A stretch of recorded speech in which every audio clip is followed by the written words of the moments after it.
कुछ टर्मिनोलॉजी थी जो अनुवांशिकता वाले चैप्टर में आपको पढ़नी है, वे टर्मिनोलॉजी आपको मैं सिखाने जा रहा हूँ। देखिए, सबसे पहले आप पढ़ोगे जीन क्या होता है, जीन और कारक क्या होता है, दोनों के बारे में बताएंगे। प्रभावी लक्षण क्या होते हैं, अप्रभावी लक्षण क्या होते हैं, उनके बारे में बताएंगे।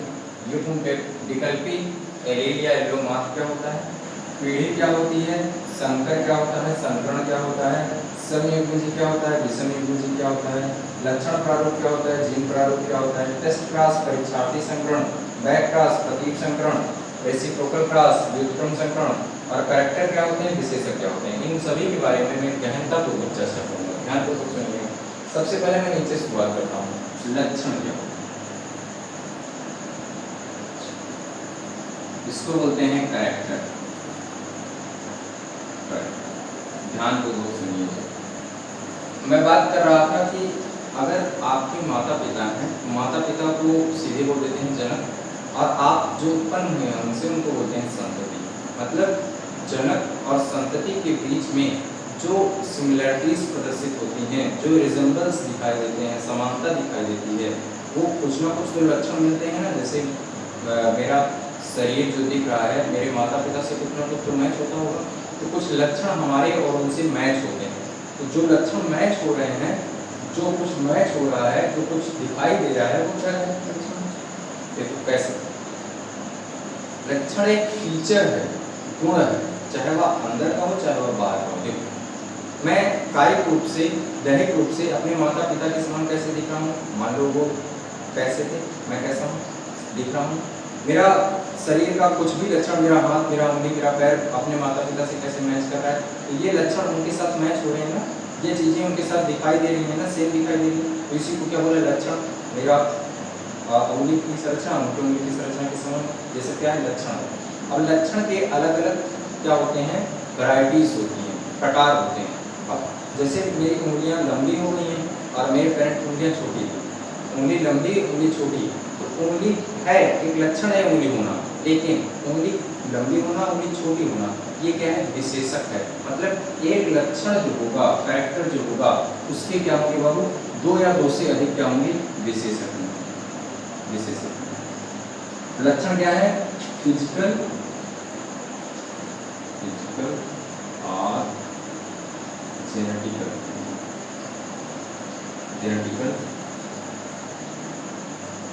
मॉर्फोलॉजिकल,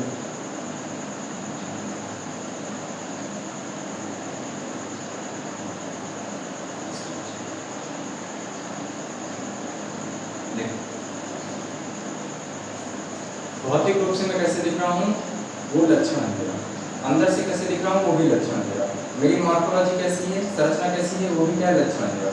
मॉर्फोलॉजी के स्ट्रक्चर, मेरा संरचना पूरा कैसे है, वो सब क्या लक्षण है। अब जो लक्षण है उसके विशेषक हो सकते हैं। मैंने बोला ना उंगली वाला, मैंने बोला ना आँख वाला, मेरे भी आँख है, मेरे पेरेंट के भी आँख है, मेरी आँख मान लो भूरी है, मेरे पेरेंट की आँख मान लो ब्लैक है, तो क्या हुआ, लक्षण तो सेम है ना, आँख का होगा, आँख के रंग का होगा, आँख का रंग कैरेक्टर हो गया, बट उसके विशेषक अलग अलग है, एक का भूरा एक का ब्लैक। समझ में आ रहा है। विशेषक क्या है, ट्रेट क्या है, ट्रेट क्या है, डिस्टिंग्विश फीचर, डिस्टिंग्विश फीचर इसका कैरेक्टर। मतलब आँख है, नीली आँख, सीधे बोलो नीली आँख है उसकी, भूरी आँख है उसकी, ब्लैक आँख है उसकी। अब आँख का रंग ये क्या है, लक्षण है, लेकिन आँख के रंग के तीन विशेषक हो सकते हैं, भूरी आँख, नीली आँख, काली आँख। ये बात शायद आपको समझ में आ रही है। मेंडल वाले से मेंडल ने क्या किया, पौधे की जो लंबाई वाला लक्षण दिया, पौधे की जो लंबाई वाला लक्षण, पौधे की लंबाई वाला, इसमें दो प्रकार के लक्षण थे। कैसा, पौधा या तो बौना प्राप्त होगा या तो लंबा प्राप्त होगा। तो लंबा क्या है, विशेषक है, बौना क्या है, विशेषक है, लेकिन पौधे की लंबाई क्या है, एक लक्षण है। उसके दिमाग में ये चीजें विशेषक और लक्षण आपको शायद समझ में आ गया होगा। ट्रेट क्या है, ट्रेट बाबू लक्षण का, लक्षण की ही अलग अलग प्रकार से वैरायटी हो सकती है, तो ट्रेट कहते हैं। लेकिन जो लक्षण होता है वो मनुष्य का मॉर्फोलॉजी, उसकी बाहरी संरचना को देखकर मैं उसके लक्षण को बता सकता हूँ, या उसके जेनेटिक संरचना को देखकर मैं उसको बता सकता हूँ। अब इसी में क्या क्या कंप्लीट हुआ, कैरेक्टर कंप्लीट हुआ और ट्रेट कंप्लीट हुआ। फिर इसी में आ जाते हैं क्या, जीन प्रारूप क्या होता है, लक्षण प्रारूप। देखिए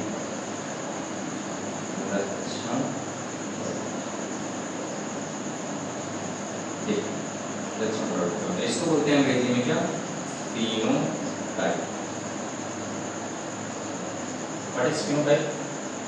मतलब अगर किसी जीव की बाहरी संरचना को देखकर, मॉर्फोलॉजी को देखकर, आकार शारीरिकी को देखकर मैं उसका कैसे दिख रहा है, कैसा कलर है, कैसी लंबाई है, कैसी चौड़ाई है, कैसे हाथ है, कैसे पैर है, पुष्प कहाँ उग रहा है, कैसे उग रहा है, अगर मैं बाहरी रूप से उसकी संरचना को देखकर उसका अध्ययन करता हूँ तो वो उसका क्या है, लक्षण है। लेकिन अगर मैं उसके अंदर जीन की, गुणसूत्र की, डीएनए की स्थिति देखूं, पता करूं इस जीव में कितने गुणसूत्र हैं, इस गुणसूत्र में जीन कहाँ उपस्थित है, जीन का स्थान कहाँ है, लोकस कहाँ है, तो वो चीजें क्या कहलाएगी, जीनी प्रारूप कहलाएगी, जीनी प्रारूप कहलाएगी, जिसको अंग्रेजी में कहेंगे जीनोटाइप। ध्यान दो, सुनना तो बता रहा हूं। जैसे जो मेंडल ने यूज किया था पौधे का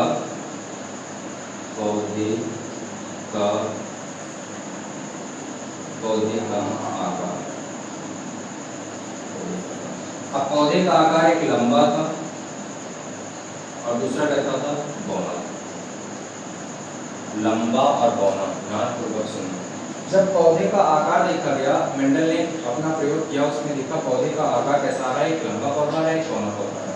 तो जो लंबा मैंने बोला, टॉल मैंने बोला, उसका मतलब मैं उसको देख के बोल रहा हूँ ना, तो ऐसे पौधे थे, एक छोटा रहा होगा, एक बड़ा रहा होगा, जो बड़ा रहा उसको मैंने टॉल बोल दिया, जो छोटा था उसको मैंने वो बौना बोल दिया, डॉर्फ बोल दिया।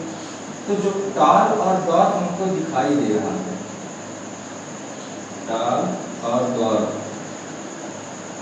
हमको दिखाई दे रहा है। टॉल और डॉर्फ में अंतर क्या है, ध्यान को पूछना। लंबा और बौना मैं देख के उसको संरचना देख के बता रहा हूँ, बाहर आकार की देख के, शारीरिक की देख के बता रहा हूँ, मॉर्फोलॉजी देख के बता रहा हूँ, तो वही उसका क्या है, लक्षण प्रारूप।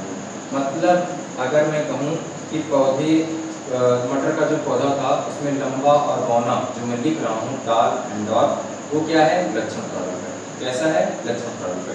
उसको मैं कैसे प्रदर्शित करूँगा, लिख दूंगा टॉल और डॉर्फ, लंबा और बौना। अगर बीज की आकृति की बात करूँ, बीज के आकार की, बीज का आकार मतलब मटर का जो बीज था उसका आकार कैसा था, कैसे दिख रहा था आपको, बाहर से देखने में कैसे दिख रहा था, बीज का आकार या तो गोल दिख रहा था या तो रिंकल्ड दिख रहा था, झुर्रीदार दिख रहा था। अरे भाई देखो, मटर आपने देखा होगा, एक मटर ऐसे स्मूथ होती है, गोलाकार होती है, अंदर में से रिंकल्ड होती है, झुर्रीदार।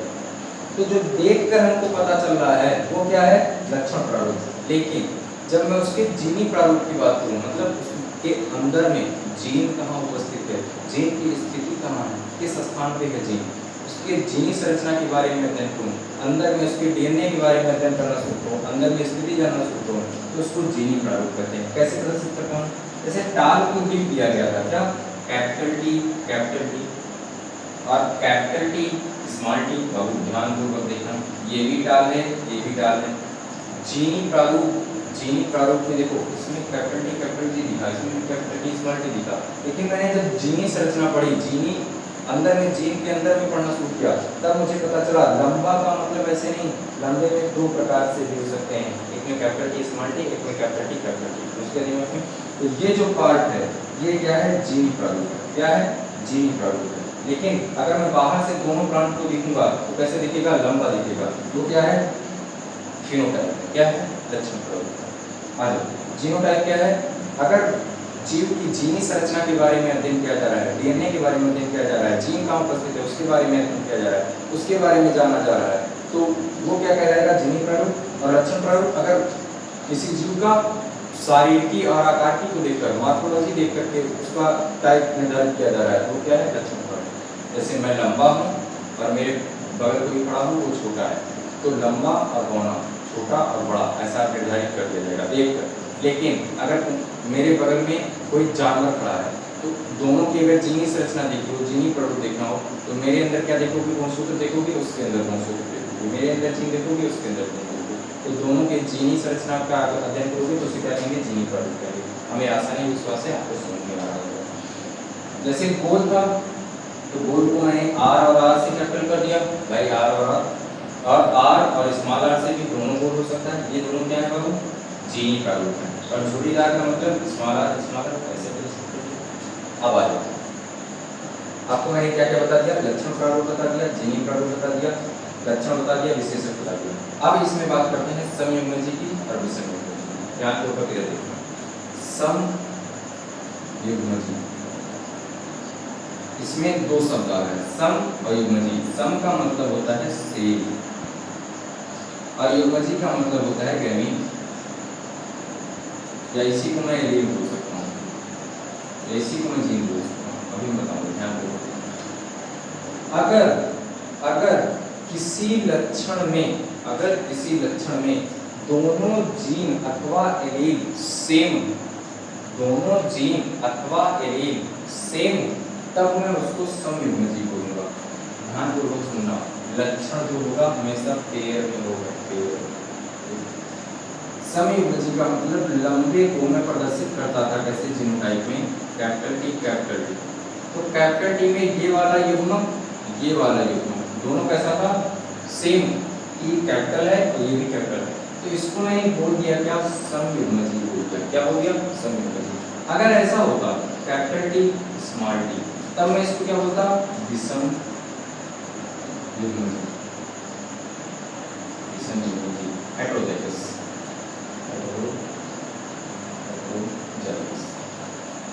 What is heterozygous? जब किसी जीन के ग्रुप में, लक्षण वाले ग्रुप में क्या दिखाई दे हमको, दो अलग अलग प्रकार के युग्मक दिखाई दें। और लक्षण कैसे होते हैं, जीन कैसे होते हैं, हमेशा पेयर में होते हैं, ग्रुप में होते हैं, जोड़े में होते हैं। तो दोनों जीन अगर कैसे दिखाई दे रहे हैं, पेयर में दिखाई दे रहे हैं, तो वो कैसा है बाबू, कैसा है, विषम युग्मकी है, अलग अलग है। एक कैपिटल टी है, दूसरा स्मॉल टी है। अगर सेम है तो समयुग्मजी, डिफरेंट है तो विषम युग्मकी। कई बात समझ में। समयुग्मजी क्या होता है, अगर किसी एलील में, अगर किसी जीन में दोनों पेयर, दोनों गैमेट समान हो, दोनों युग्मक समान हो, तो उसको सम, और अगर डिफरेंट है तो विषम युग्मजी बोलते हैं। जैसे मैंने उदाहरण बताया आपको, कैपिटल टी और कैपिटल टी स्मॉल टी। क्या ये समयुग्मजी है, आप बताइए, क्या ये समयुग्मजी है? हाँ, स्मॉल टी और सेम तो विषम समयुग्मजी। अगर मैं इसकी बात करूँ कैपिटल टी और स्मॉल टी, तो ये विषम युग्मजी है। अगर मैं कैपिटल ए और स्मॉल ए की बात करूँ तो विषम युग्मजी है। कैपिटल ए की बात करूँ तो समयुग्मजी। समझ में आ रहा है? आगे बढ़ते हैं। आपको हमें आसानी विश्वास है कि आप समयुग्मजी और विषम युग्मजी को अच्छे से समझ लेंगे। अगर युग्मक समान, दो जीन में दोनों युग्मक समान, तो सम, अलग अलग तो विषम। ठीक, ये बातें कन्फर्म, ठीक। अब संकर के बारे में चर्चा करते हैं। मेंडल ने जब अपना प्रयोग किया तो उन्होंने जो पहला अपना नियम प्रस्तुत किया, पहला नियम उन्होंने जो बनाया, उसमें क्या किया, नर और मादा मतलब जनक के बीच में क्रॉस कराया। क्रॉस का मतलब क्या होता है? क्रॉस का मतलब होता है दोनों के बीच में जननिक प्रक्रिया कराई, जनन कराया। तो जो जनन कराया उससे जो जीव प्राप्त हुए, उनमें विभिन्नता दिखाई दी। पौधा था एक टाल, लंबा पौधा था प्लांट का, और एक ऐसा था स्मॉल पौधा था। इसको एज अ मेल क्रिएट किया और इसको एज अ फीमेल क्रिएट किया। जब दोनों के बीच में क्या कराया, क्रॉस कराया, चलन कराया, मतलब परपरागण कराया। परपरागण का मतलब पौधे में स्वपरागण होता था, मटर के पौधे के पुष्प में स्वपरागण होता था, लेकिन जब पुष्प में उन्होंने कृत्रिम रूप से परपरागण कराया तो वह ये वाला मेल एज्यूम किया, ये वाला फीमेल एज्यूम किया, तो दोनों के बीच में संकरण हुआ तो प्राप्त क्या हुआ, दोनों के बीच में क्रॉस हुआ तो क्या प्राप्त हुआ, कैपिटल टी और स्मॉल टी। जब कैपिटल टी और स्मॉल टी प्राप्त हुआ मतलब इसके भी गुण इसमें गए, इसके भी गुण इसमें गए, दोनों के गुण गए, तो जो संततियां प्राप्त हुई उनको मैंने क्या बोला, संकर बोला। क्या बोला? संकर बोला, हाइब्रिड बोला। मतलब अगर नर और मादा जनक के दोनों के लक्षण एक पीढ़ी में जा रहे हैं, दोनों के लक्षण जा रहे हैं, दोनों के लक्षण दिखाई दे रहे हैं, तो मैं उसको क्या बोलूँगा, संकर बोलूँगा। क्या बोलूँगा? संकर बोलूँगा। उदाहरण के तौर पे आपने हाइब्रिड आलू सुना होगा। हाइब्रिड पूछते हैं हाइब्रिड है या देसी, हाइब्रिड है या देसी। हाइब्रिड का मतलब उसमें अलग अलग प्रकार के लक्षणों को निहित किया गया है, तब हाइब्रिड तैयार होगा। सेम रहेगा तो देसी, नॉर्मल। ठीक, बातें करते हैं। संकर समझ में आया? What is hybrid? हाइब्रिड का मतलब अलग अलग प्रकार के लक्षणों को लेकर के कराया गया, तो जो जीव प्राप्त हुआ, जो अगला संतति उत्पन्न हुआ, उनको मैंने क्या बोल दिया, संकर बोल दिया। ठीक, बातें करता हूँ। ये क्या होती है? देखो, जब हम बात करते हैं किन्हीं दो जीवों के बीच में क्रॉस कराते हैं, संकरण कराते हैं, जन्म कराते हैं, तो जिन जीवों को लेकर हम संकरण कराते हैं उनको पैकेट बोलते हैं। वो पहली पीढ़ी हो गई, प्रथम पीढ़ी हो गई। जब जनक पीढ़ी हो गई, जनक पीढ़ी के बाद जनक पीढ़ी में जब मैंने संकरण कराया, मतलब एक पीढ़ी तैयार हुई, फिर दूसरी पीढ़ी, तीसरी, जैसे बाबा, फिर पिता, बाबा के ऊपर दादा, दादा, बाबा, प्रेजेंट टाइम पे जो जनरेशन चल रही है, ध्यान पूर्वक सुनो। पीढ़ी का मतलब क्या हुआ कि जैसे इसके और इसके बीच में मैंने संकरण कराया, तो ये पेरेंट थे, इसको एज ए पेरेंट यूज किया, पेरेंट पीढ़ी P1। ठीक, उसके बाद जो पीढ़ी प्राप्त हुई ये F1 जनरेशन प्राप्त हुई। F1 का मतलब क्या हुआ? फिलियल, फर्स्ट फिलियल जनरेशन, पहली पीढ़ी प्राप्त हुई। फिर इसमें मान लो संकरण हुआ तो दूसरी पीढ़ी प्राप्त होगी, फिर तीसरी पीढ़ी प्राप्त होगी। इसी को मैंने क्या बोल दिया? पीढ़ी प्राप्त हुई, जनरेशन बोल दिया। जनरेशन जनरेशन जनरेशन जनरेशन उदाहरण के तौर पर मैंने कहा दादा, बाबा, प्रेजेंट टाइम की जनरेशन। दूसरा दिमाग युग्म विकल्पी एलील अथवा एल्लो मार्क होते हैं। हाँ, तो देखना ये जो आपको दिखाई दे रहा है capital T capital T capital T वाला, जीन सदैव जोड़े में होते हैं, जीन सदैव जोड़े में होते हैं, और इसी जोड़े वाले फॉर्म को ही क्या बोलते हैं? युग्म विकल्पी अथवा एलील बोलते हैं। क्या बोलते हैं? युग्म विकल्पी अथवा एलील। युग्म का मतलब जोड़ा, ये जोड़ा है। युग्म विकल्पी, विकल्प का मतलब ये अपना अपना अलग अलग विकल्प चूज करेगा। भाई अगर गैमेट बनाएगा तो ये अलग जाएगा, ये अलग जाएगा। ठीक, ये भी युग्म विकल्पी है, ये अलग जाएगा, ये भी अलग जाएगा। ये भी युग्म विकल्पी है, ये अलग जाएगा, ये अलग जाएगा। यानी एलील क्या है? एलील जो जीन का दोनों समूह होता है उसमें एलील वाला जो काम है वो अलग अलग गैमेट दोनों एक साथ जुड़े होंगे, लेकिन ये अलग प्रेजेंट करेगा, ये अलग प्रेजेंट करेगा गैमेट। उसी को क्या बोलते हैं? एलील बोलते हैं या एलोमार्फ बोलते हैं। उसके दिमाग में प्रभावी और अप्रभावी शब्द सुनो। मेंडल ने जब अपना प्रयोग किया तो सबसे पहला नियम था मेंडल का प्रभाविता का नियम, लॉ ऑफ डोमिनेंस। बताया क्या गया? जब लंबे और बौने पौधे के बीच में, लंबे मटर के लंबे और बौने पौधे के बीच में शुद्ध लंबा और शुद्ध बौना मटर का पौधा लिया, उनके बीच में क्रॉस कराया, तो जो पहली पीढ़ी प्राप्त हुई, जो पहली पीढ़ी प्राप्त हुई कैपिटल टी स्मॉल टी वाली, वो सभी पौधे कैसे थे? लंबे थे। सभी पौधे कैसे थे? लंबे थे। लेकिन जब पहली पीढ़ी में क्या कराया गया? स्वपरागण कराया गया, स्वपरागण कराया गया, स्वपरागण कराया गया। तो capital T small T, capital T small T, इनके बीच में जब स्वपरागण कराया गया तो प्राप्त हुआ capital T capital T, capital T small T, capital T small T और स्मॉल टी स्मॉल टी। देखा क्या गया? उसका जीनी प्रारूप जब देखा गया तो कुछ पौधे लंबे प्राप्त हुए, कुछ पौधे बौने प्राप्त हुए। मतलब पेरेंट शुद्ध लंबे शुद्ध बौने पौधे के बीच में जब संकरण कराया गया तो सभी पौधे लंबे प्राप्त हुए थे। तो जो लंबे पौधे प्राप्त हुए थे उनके बीच में स्वपरागण करा दिया गया, तो पौधे कैसे प्राप्त हुए? लंबे और बौने दोनों प्राप्त हुए। ध्यानपूर्वक सुनिए, जो लंबे पौधे प्राप्त हुए हैं, ये देखो, ये तीनों लंबे पौधे प्राप्त हुए और ये बौना पौधा प्राप्त हुआ। लेकिन लंबे पौधे में ये दोनों आपको दिखाई दे रहा होगा कि इसमें आया है बौने वाला भी लक्षण, बौने वाला भी लक्षण, बौने वाला भी, बौने वाला भी, लेकिन है पौधा लंबा। मतलब जब लक्षण अगली पीढ़ी में जाते हैं तो जो लक्षण दब जाते हैं, जो लक्षण प्रदर्शित नहीं होते हैं, उनको क्या बोलते हैं बाबू? अप्रभावी लक्षण। प्रभाव में नहीं आते, अप्रभावी लक्षण ऐसे। और जो लक्षण प्रदर्शित हो जाते हैं उनको क्या बोलते हैं? प्रभावी लक्षण। सुनना, जब पेरेंट लिया गया था शुद्ध लंबा शुद्ध बौना, तो जो लक्षण इसमें प्रदर्शित हुए थे, कौन सा लक्षण? पौधा सभी लंबा दिखा था, मतलब इसका लक्षण प्रदर्शित हुआ था, तो प्रदर्शित टी वाला हुआ, तो कौन सा लक्षण? प्रभावी। लेकिन ये वाला क्या हुआ? ये वाला क्या रह गया? प्रदर्शित नहीं हुआ, बौनेपन वाला प्रदर्शित नहीं हुआ, तो उसको मैंने क्या बोल दिया? अप्रभावी बोल दिया। प्रभावी लक्षण वे लक्षण जो अगली पीढ़ी में प्रदर्शित हो, प्रभावी जो अगली पीढ़ी में दब जाए, नहीं प्रदर्शित हो, क्या? अप्रभावी लक्षण। उसके दिमाग में आगे बढ़ते हैं। What is dominant? What is recessive? Recessive next generation में क्या होते हैं? प्रदर्शित नहीं होते हैं। डोमिनेंट अगली पीढ़ी में अपने आप को प्रकट कर देते हैं, प्रदर्शित होते हैं। उसके दिमाग में जीन क्या है? मैंने अभी बताया था, डीएनए का वह छोटे से छोटा कण जो क्या करे? कार्य करे, जीन कहलाता है। जीन हमेशा कैसे होते हैं? पेयर में होते हैं। किसने बताया था? मेंडल ने। ध्यानपूर्वक सुनना। और जीन का प्रयोग मेंडल ने नहीं किया, मेंडल ने कारक का प्रयोग किया था। मेंडल ने कहा था कोई ऐसा पदार्थ है जो अगली पीढ़ी में जाता है और लक्षणों को लेकर जाता है, उस पदार्थ को कारक बोला। क्या बोला? कारक। फिर बेटसन आया और उस कारक वाले पदार्थ को चेंज किया और कहा वो कारक नहीं है, वो क्या है? जीन। उसका नाम रख दिया, उस कारक का प्रकार का नाम रख दिया जीन। आई बात समझ? जीन क्या होता है? डीएनए के छोटे से छोटा कण जो अगली पीढ़ी में स्थानांतरित होता है अपने साथ लक्षणों को इनहेरिट करता है, ले जाता है। वैसे मेंडल ने किसका प्रयोग किया था? कारक का। उन्होंने बताया था कि लक्षणों को ले जाने वाला जो पदार्थ है वो क्या है? कारक है। फिर बेटसन नामक वैज्ञानिक ने उस कारक का नाम रखा क्या? जीन। प्रभावी लक्षण क्या होते हैं? जब शुद्ध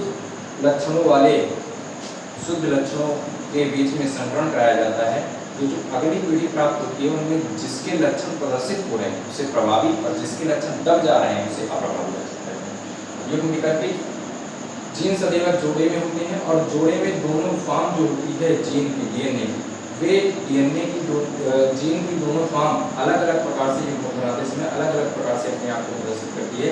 इसी को युग्म विकल्पी अथवा एलील कहते हैं अथवा एलीलोमार्फ कहते हैं। ठीक, पीढ़ी क्या होती है? जब मैंने बताया दादा बाबा और परदादा वाली पीढ़ी। संकर क्या होते हैं? जब दो शुद्ध जनकों के बीच में संकरण कराया गया था तो जो पीढ़ियां प्राप्त हुई थी उनमें डिफरेंस आया था, मतलब लंबा था लेकिन बौने का भी लक्षण आ गया था। तो जो हुआ प्रक्रिया उसको क्या मैंने बोल दिया? लक्षण। उसको मैंने क्या बोल दिया? संकर बोल दिया। जैसे मैंने बोला था कि अगर दो अलग अलग कैरेक्टर हैं, दोनों कैरेक्टर सेम है लेकिन डिफरेंस है, एक लंबा एक बौना है, दोनों के बीच में क्रॉस कराया तो दोनों के लक्षण आए, एक आया प्रकट हुआ एक नहीं प्रकट हुआ, लेकिन दोनों के कैरेक्टर है तो ना उसमें, उसको मैंने क्या बोल दिया? संकर बोल दिया। संयोजी क्या है? विसंयोजी क्या है?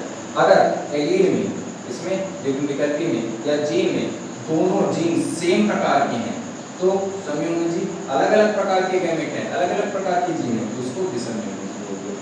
ठीक, लक्षण प्रारूप क्या है? जीन प्रारूप क्या है? अगर किसी जीव का बाहरी संरचना देखकर, उसका आकार देखकर, उसकी संरचना के बारे में आप पढ़ रहे हैं, देखकर बता दे कि लंबा है, बौना है, छोटा है, काला है, गोरा है, पीला है, नीला है, बैगनी है, तो वो सब क्या है? लक्षण प्रारूप। लेकिन अगर आप उसके जीनी संरचना के बारे में अध्ययन कर रहे हैं कि डीएनए कहाँ उपस्थित है, जीन कहाँ उपस्थित है, डीएनए की लोकेशन क्या है, जीन कहाँ उपस्थित है, जीन की संख्या कौन सी है, कौन से जीन, कौन से गुणसूत्र पर ये जीन उपस्थित है, तो वो सब क्या कहलाएगा? जीनी प्रारूप कहलाएगा। फिर बात आती है किसकी? टेस्ट क्लास की, बैक क्लास की और रेसिप्रोकल क्लास की। ये मैं इसको मिटा करके अच्छे से समझाऊंगा क्योंकि यहाँ से तीनों से एक नंबर का प्रश्न पूछ जाता है। ये सब अगर नहीं पढ़े रहोगे तो आपको पढ़ने में बहुत कठिनाई होगी। क्या आपको कोई परेशानी हो रही है? लक्षण क्या है? फिजिकल रूप से, मार्फोलॉजिकल रूप से, जेनेटिकल रूप से आपको देखकर बताया जा सकता है वो लक्षण।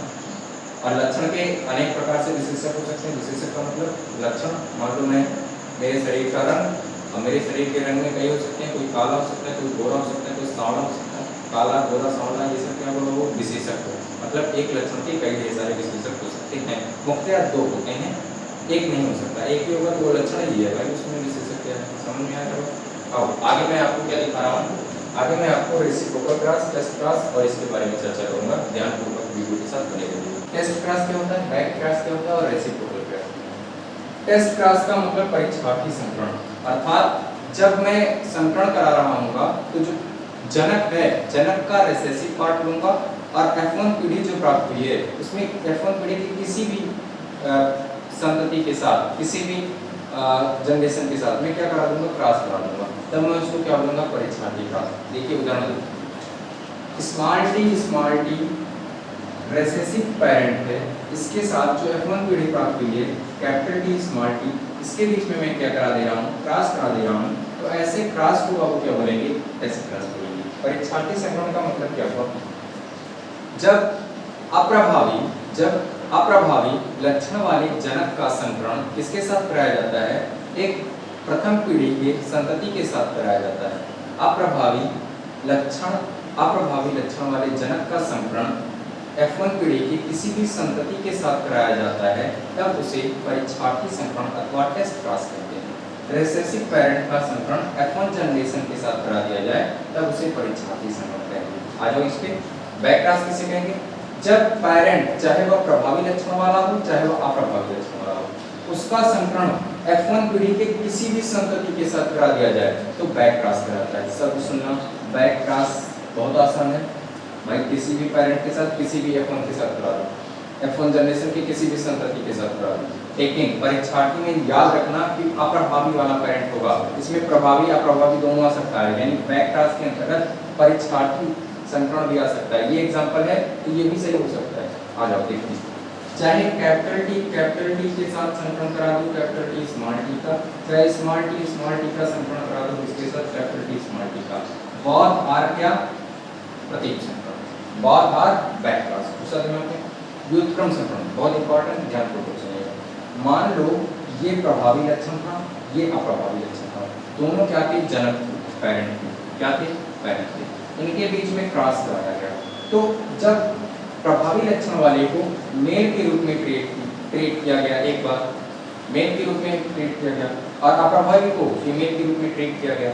लेकिन जब किसी को चेंज कर दिया जाए, भाई तो अप्रभावी वाला लक्षण है उसको मेल ट्रीट कर दिया जाए, और जो प्रभावी वाला लक्षण है उसको फीमेल ट्रीट कर दिया जाए, तो व्युत्क्रम हुआ ना, चेंज हुआ, मतलब ऐसे बदल दिया गया। ये था मेल, ये लंबा था, मान लो ये लंबा था, मेल था, इसको संकरण कराया गया फीमेल बौने के साथ, तो दोनों के बीच में जब संकरण कराया गया तो सही था। लेकिन जो बौना वाला है उसको एज अ मेल ट्रीट कर दिया जाए, और जो लंबा है उसको ट्रीट कर दिया जाए फीमेल की तरह, तो जो चेंज हुआ ना भाई, एक बार बौना मेल था, एक बार बौना फीमेल था, चेंज हुआ, व्युत्क्रम हुआ, तो उसी को क्या बोल दिया रेसिप्रोकल क्रॉस। मतलब चेंज कर देते हैं, बदल देते हैं क्या, नर और मादा के सिचुएशंस को, एक बार प्रभावी को मेल क्रिएट करेंगे, एक बार अप्रभावी को मेल क्रिएट करेंगे, तो दोनों के बीच में जब संकरण होगा तो उसे क्या कहेंगे रेसिप्रोकल क्रॉस। लिखोगे कैसे, जब प्रभावी और अप्रभावी वाले शुद्ध जनक के बीच में संकरण कराया जाता है तो एक बार अप्रभावी लक्षण को एज अ मेल अथवा एज अ फीमेल ट्रीट कर दिया जाए, बना दिया जाए, एक बार अप्रभावी लक्षण वाले को मेल बना दिया जाए, नर बना दिया जाए, और एक बार अप्रभावी लक्षण वाले को फीमेल बना दिया जाए, तब क्रॉस कराया जाएगा, तब उसे क्या कहेंगे व्युत्क्रम क्रॉस करेंगे। देखिए इसके बीच में क्रॉस कराया तो बना क्या आर और आर, सेम कंडीशन, इसके बीच में भी कराया तो बना क्या आर और आर।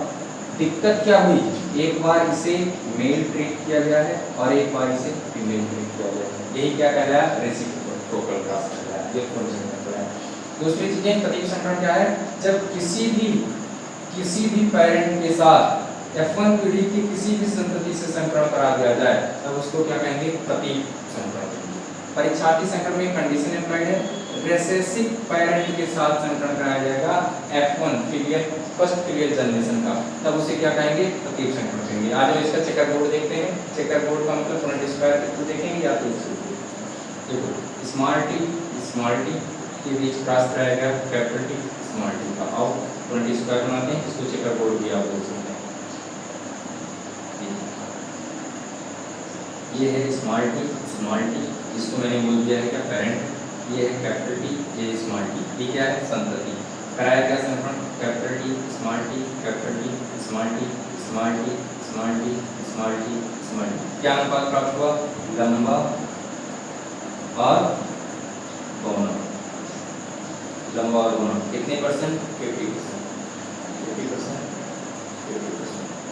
मतलब अनुपात 1:1 के अनुपात में। शब्द देखना, अगर मैं जीनोटाइपिक बात करूं तो जीनोटाइपिक में कैसा प्राप्त हुआ है भाई, ये भी हाइब्रिड है, ये भी हाइब्रिड है, ये दोनों कैसे प्योर है, मतलब 1:1। जीनोटाइप और फिनोटाइप दोनों कैसा प्राप्त हुआ सेम प्राप्त हुआ, जीनोटाइप भी 1:1, फिनोटाइप भी 1:1। आज इधर देखते हैं इसमें क्या हुआ, capital T capital T capital T capital T, same condition applied होगी, capital T small T capital T capital T capital T capital T capital T small T capital T small T. इसमें सभी पौधे कैसे प्राप्त हुए हैं, लंबे प्राप्त हुए हैं, मतलब इसका लक्षण प्रारूप कैसे प्राप्त होगा मतलब सभी कैसे हैं लंबे। लेकिन अगर मैं इसका जीनी प्रारूप देखूं तो दो कैसे हैं हाइब्रिड है, और एक कैसा है शुद्ध लंबा है, मतलब 1:1 के अनुपात में क्या प्राप्त हुआ है जीनी प्रारूप प्राप्त हुआ, मतलब दो हाइब्रिड, एक हाइब्रिड और एक कैसा लंबा, दो दूसरा दिमाग में इधर आ जाओ। इसमें कुछ नहीं होगा, सेम कंडीशन होगी, बस मेल और फीमेल को अलग अलग ट्रीट कर दिया जाएगा। यही है, पेपर में पूछा जाता है, बहुत इंपॉर्टेंट है, ध्यान पूर्वक देख लीजिएगा। परीक्षार्थी संकरण में रेसेसिव पेरेंट का F1 पीढ़ी के साथ, बैक क्रॉस में किसी भी पेरेंट का किसी भी F1 पीढ़ी के साथ,